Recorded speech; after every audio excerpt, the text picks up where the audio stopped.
சிவா திருச்சிற்றம்பலம். அரகர நம பார்வதிபதையே. அரகர மகாதேவா. தென்னாடுடைய சிவனையை போற்றி, எந்நாட்டவர்க்கும் இறைவா போற்றி. அனைவருக்கும் வணக்கம். நான் உங்கள் குடியாத்தம் தாமோதரன். இன்றைக்கி நம்ம பார்க்க போகிற கோயில் பார்த்திங்கன்னா ராமேஸ்வரம், அதாவது ராமநாதபுரம் மாவட்டத்தில் இருக்கிற உத்தரகோசமங்கை கோயில். இந்த கோயிலில் தான் நாங்கள் இன்றைக்கி உழவார பணி செய்கிறதுக்காக போகிறோம். அப்பர் சன்மார்க்க உழவார பணி அறக்கட்டளை சார்பாக ஒரு 65 அடியாளர்கள் வேலூர் மாவட்டத்திலேருந்து ராமநாதபுரம் மாவட்டத்துக்கு போய் சென்று ஃபஸ்ட்டு திருப்புல்லானி கோயில் உழவார பணி பண்ணோம். அடுத்த மறுநாள் உத்தரகோசமங்கை கோயில் தான் பண்ணோம். இந்த கோயில் பார்த்திங்கன்னா உலகத்திலேயே ஃபஸ்ட்டு தோன்றிய சிவன் கோயில் பார்த்திங்கன்னா உத்தரகோசமங்கை. ஃபஸ்ட்டு அதுக்கு இருந்த பேர் திரு உத்தரகோசமங்கை. அதில் பார்த்திங்கன்னா நவகிரகங்கள்லாம் வரத்துக்கு முன்னாடியே தோன்றிய கோயில் அது. அந்த கோயிலில் ஃபஸ்ட்டு இருந்த நவகிரகத்தில் பார்த்திங்கன்னா சூரியன், சந்திரன், செவ்வாய் மட்டும்தான் இருந்தாங்க. அவங்க மட்டும்தான் அந்த கோயிலில் இருப்பாங்க. மற்ற நவகிரக சன்னதி அங்கே கிடையாது. ராமாயண காலத்திற்கு முன்னாடி இருந்தே இந்த கோயில் சிறப்பு பெற்று வருகின்றது. இந்த கோயிலில் ராவணனுக்கும் மண்டோதரிக்கும் சிவன் இந்த திருத்தலத்தில் தான் கல்யாணத்தை பண்ணி வச்சாருங்க. அதனால் அவர் பேர் மங்களநாதர். இந்த பெயர் அவர் சாமியை அவருக்கு சூட்டி கொண்ட பெயர். இல்லை, மண்டோதரி கல்யாணத்துக்காக பார்த்திங்கன்னா நிறைய தவம் பண்ணாங்க. எனக்கு வரக்கூடிய கணவர் இருக்கிறதுலே அதிகமான சிவபக்தி உடையவன் தான் எனக்கு கணவனாக வரணும்னு ஆசைப்பட்டு தவம் பண்ணாங்க. அவங்களுக்காக ராவணன் தான் இருக்கிறதுலே சிறந்த சிவபக்தன். அந்த தவத்தினால ராவணன் அவங்களுக்கு கிடைக்கிறாங்க. அதே போல் அவங்க 2 பேருக்கும் குழந்தை இல்லாத போதும் அந்த கோயிலில் பூஜை பண்ணி தான் அவங்களுக்கு புத்திர பேருமே கிடைச்சது. இந்த பழைய பேர் இந்த ஊருக்கு பார்த்திங்கன்னா திரு உத்தரகோசமங்கைன்னு சொல்கிறாங்க. திரு என்றால் அழகு, உத்தரம் என்றால் ரகசியம், கோசம் என்றால் சொல்லுதல், மங்கை என்றால் அம்பாளை குறிக்கும். அந்த ஓம் எனும் பிரணவ மந்திரத்தின் ரகசியத்தை இந்த கோயிலில் தான் அம்மன் அம்மனுக்கு ஐயன் சொல்கிறாரு. அதனால் இந்த கோயில் திரு உத்தரகோசமங்கை ஆனது. அதே போல் இந்த கோயிலில் தான் ஃபஸ்ட்டு சாமி தாண்டவ நடனம் அம்மனுக்கு தனியாக ஆடினார். அதுக்கப்புறம் தான் நடராஜர், சிதம்பரம் நடராஜர் கோயிலில் அவர் ஆடியிருக்காரு. அதே போல் அம்மனுக்கு மட்டும் இல்லாமல் மாணிக்க வாசகர் அடங்கிய ஆயிரவருக்கும் பிரணவ பொருளை இங்கே தான் சாமி உபதேசித்தார். மண்டோதரி புத்திர பேர் வேண்டி இங்கே தவம் பண்ணும்போது சிவபெருமான் அவங்களுக்கு புத்திர பேர் அளிப்பதற்காக இலங்கைக்கு செல்ல நினச்சார்.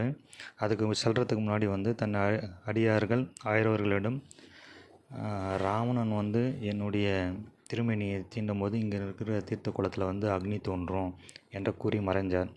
அதுக்கப்புறம் ராவணன் சாமி பார்த்திங்கன்னா குழந்தை வடிவத்தில் இலங்கைக்கு சென்று மண்டோதரி கிட்ட போகிறாரு. அப்போ அதை பார்த்த ராவணன் குழந்தையினுடைய அழகை பார்த்து அப்படியே கையில் தூக்கி கொஞ்சத்துக்கு தூக்குறாரு. அப்போ அவருடைய கை பட்ட உடனே இந்த குளத்தில் அக்னி தோன்றியது. அதனால் இப்போ அது அக்னி தீர்த்தம் தான் சொல்கிறாங்க. அந்த அக்னி தீர்த்த வழியாக அங்கே இருக்கிற ஐரவர்கள்லாம் கைலாயத்துக்கு போனதாக ஒரு நூல் சொல்லுதுங்க. அதில் பார்த்திங்கன்னா இங்கே மாணிக்கவாசருக்கு அந்த அக்னி தீர்த்தத்துக்கு முன்னாடி தனி சன்னதி வச்சுருக்காங்க. இந்த கோயிலில் அந்த காலத்தில் பார்த்திங்கன்னா சுற்றி இந்த கோயில் வெறும் இலந்த மரம் இருக்கிற காடு மாதிரி இருந்தது. அந்த இடத்துல இப்போது அந்த கோயிலில் பார்த்திங்கன்னா தலை வருஷம் இலந்த மரம், 3000 வருஷத்து பழமையான இலந்த மரம் இப்போவுமே இருக்குங்க. இதுபோல் எந்த கோயில்லையும் சுவாமிக்கு தாளம்பூ வச்சு பூஜிக்க மாட்டாங்க. ஏன்னா பிரம்மா, விஷ்ணு இவங்க 2 பேரில் யார் பெரியவங்க போட்டி வரும்போது சிவனுடைய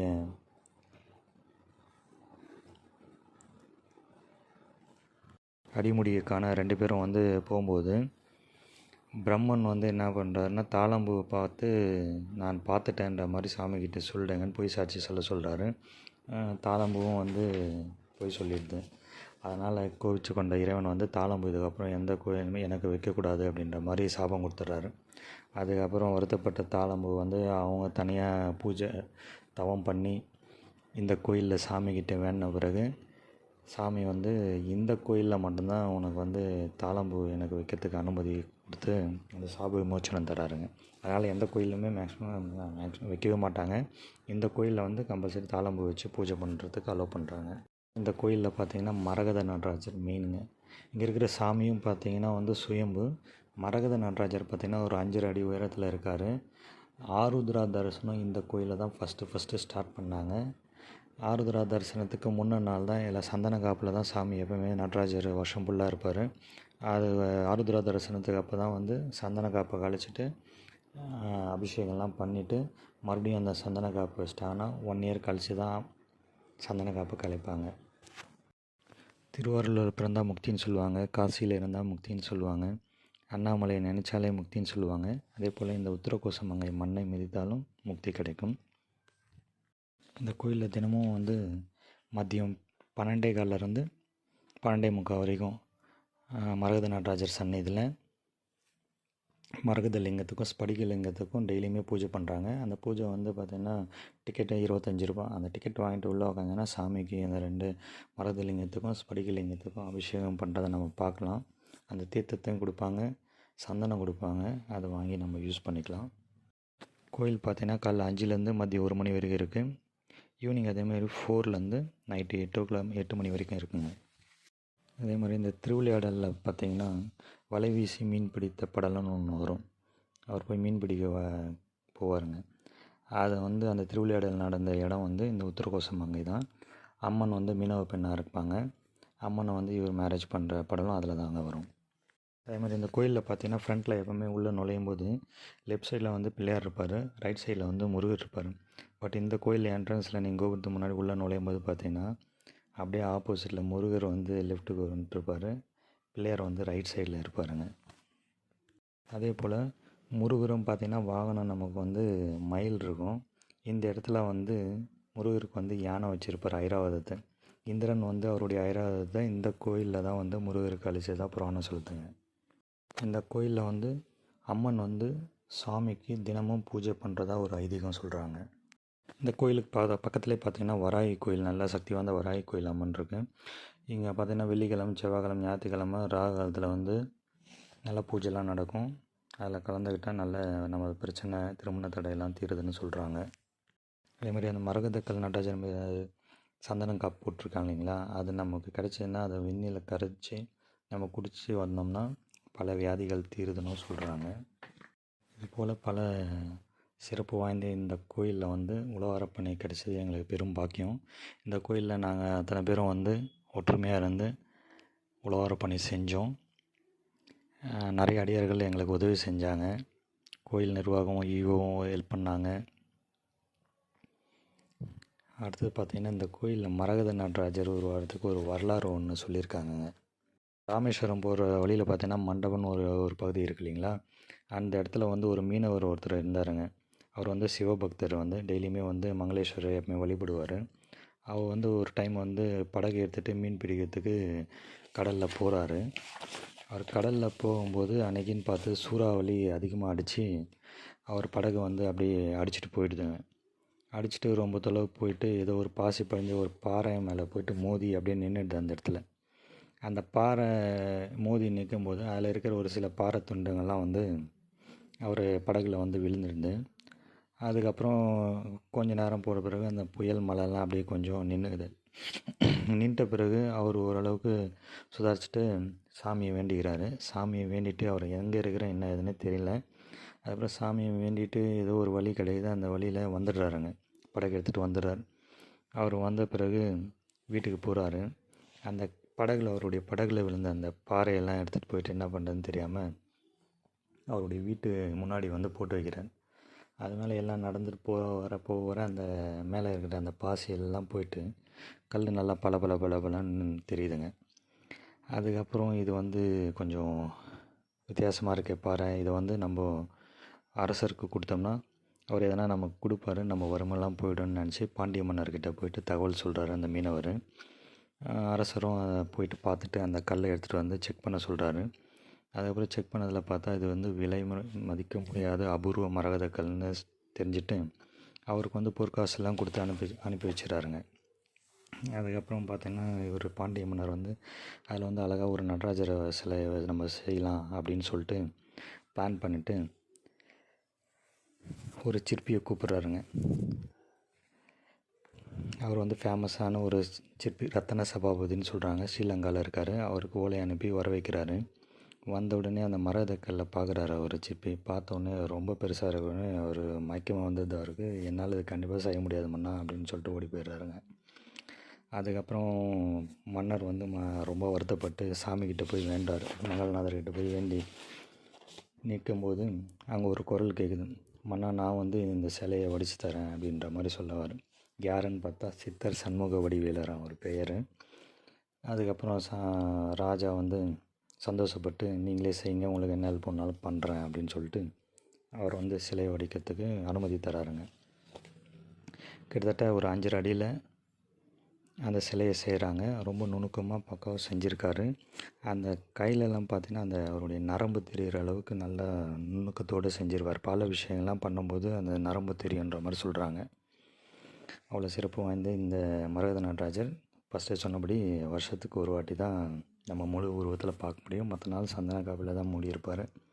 அதே மாதிரி ஆருத்ராத அரசு அன்னைக்கே போனீங்கன்னா உங்களுக்கு அந்த இது பார்க்க முடியாது, சந்தன காப்பு போட்டுருவாங்க. அதனால் முன்ன நாளே நீங்கள் போட்டிங்கன்னா தான் அந்த சந்தன காப்பு விளக்கும் போது நீங்கள் சாமியை பார்க்க முடியும். இத்துடன் உரையை முடித்துக் கொள்கிறேன். நன்றி ஐயா. சிவாய நம. திருச்சிற்றம்பலம், திருநீலகண்டம்.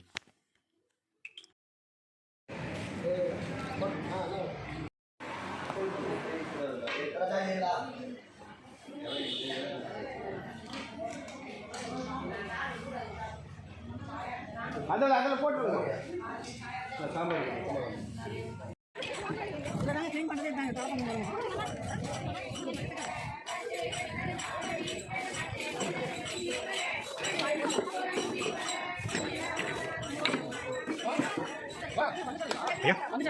பண்ணுறேன். ஆனால் அவனுக்கு கொடுத்து டூப்ளிகேட் பண்ணுறேன். அவங்க வீட்டில் வந்து கட்டிக்கிட்டே வீச்சு கவலை போட்டேன்.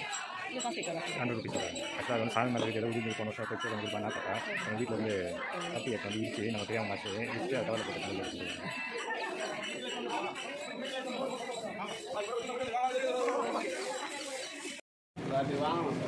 அப்படிங்களா? பத்தலைங்களா? அன்னைக்கு வாங்கணும். வடை போடுறாங்க. காயெல்லாம் சரியாக போச்சு இல்லைப்பா? காயெல்லாம் இப்போ ஜாலியாக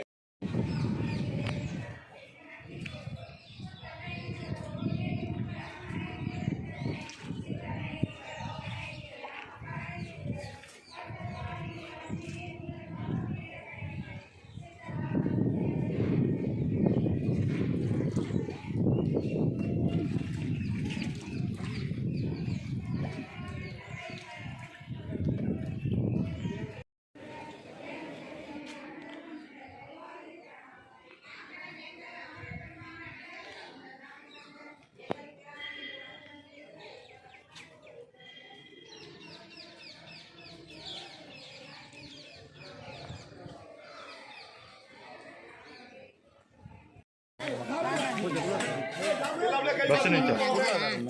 என்ன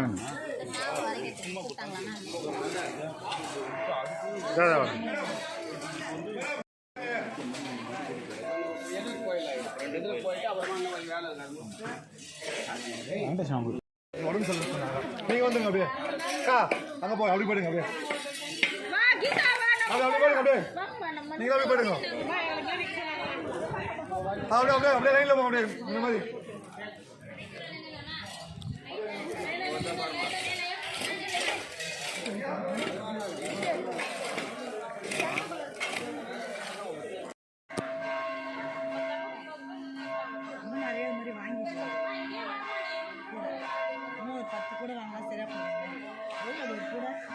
இது 120 ரூபா சொன்னாங்க. 100 ரூபான்னு வாங்கணுமா?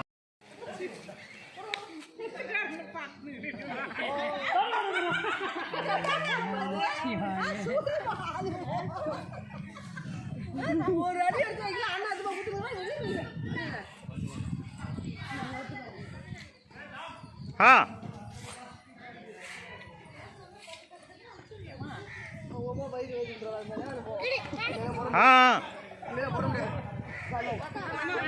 கம்மியில போடணும். 4 வரைக்கும் போடணும்.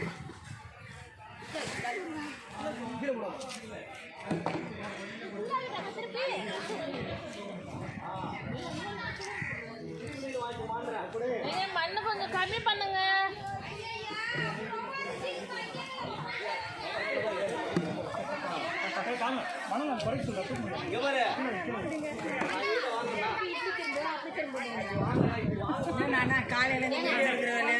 இல்லை இந்த செயின் ரொம்ப லாங்காக இருக்குது, அதனால இதை பெருசாக எடுத்துடலாம் அப்படின்னு சொல்லிட்டு லைனாக வருது ஷார்ட்டு.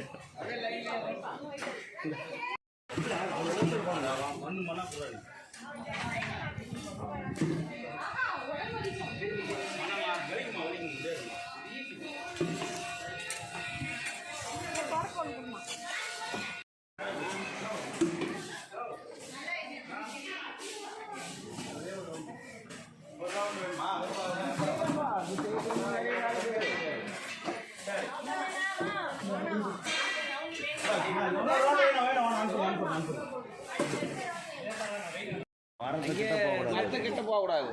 சென்டரா வச்சு எரிச்சலாம் விடுங்க. இந்த மட்டெல்லாம் கூட எடுத்து ஒண்ணா போட்டு கொளுத்தி போட வேண்டியது. அந்த பாலெல்லாம் இருக்குல்ல, அதெல்லாம் தனியா தூக்கி பாலை இதுவெல்லாம் தூக்கி தனியா வச்சு அந்த ஒரு பாலையும் அந்த தென்னை மட்டையும் எடுத்து தனியா வச்சு வச்சுட்டாங்க. இது எல்லாத்தையும் போட்டு அந்த பக்கம் எடுத்து வச்சிடலாம்.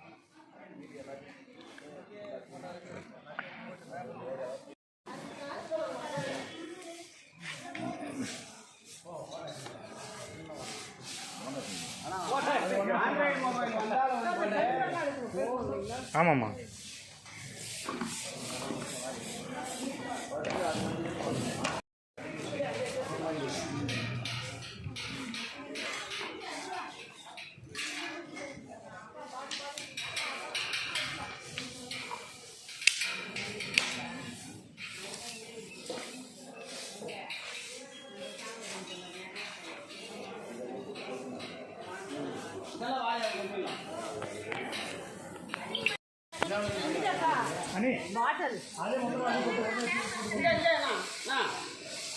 அங்க ஒன்னா போட்டு ஆமாய்யா, சென்டரா சேர்த்துலாம்யா. யாரும் கையில எல்லாம் தள்ளாதீங்க.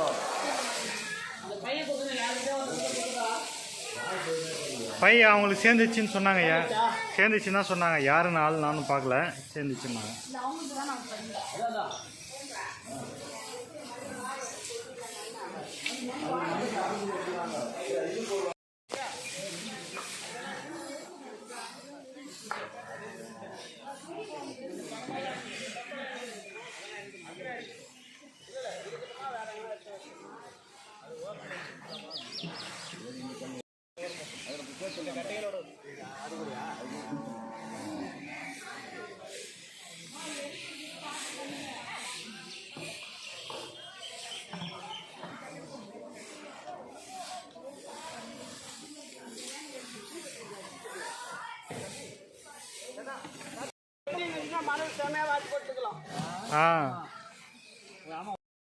நல்லா இதாக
இது கொத்தத்தில் லேட் ஆகும்.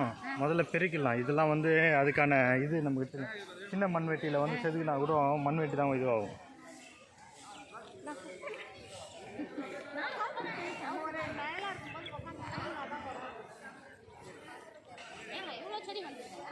ஆ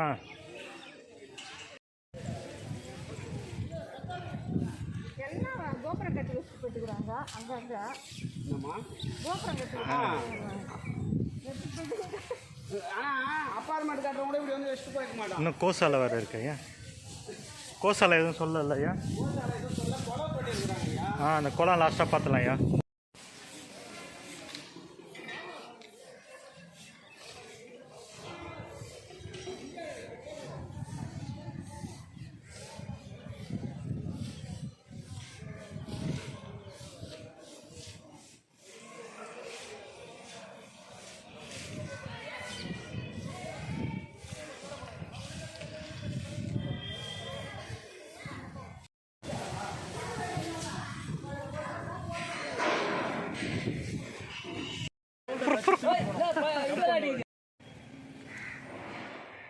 கருங்கல் பாறை இல்லை. ஆமாம்மா எல்லாம் உப்புல பாரு. ஹலோ இல்ல நான் என்ன சொல்றேன், இதை எடுத்து வீடு கட்டியிருந்தா கட்டலாம்ல. தூக்க முடியாது இல்லை. அப்போ ஓட்டு வீடு கட்டி வச்சு போட்டு வர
ஐயா வந்துங்களா?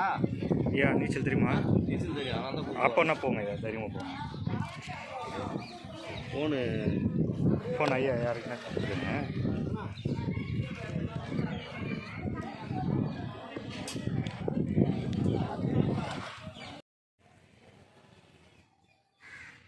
ஆமாம் சார், அங்கே ஏதோ ப்ராப்ளம் ஆகிட்டுக்குது, ஒயர் கட் ஆகிக்குதுன்னு நம்ம இவர் பார்த்துங்கிறார் சார். நம்ம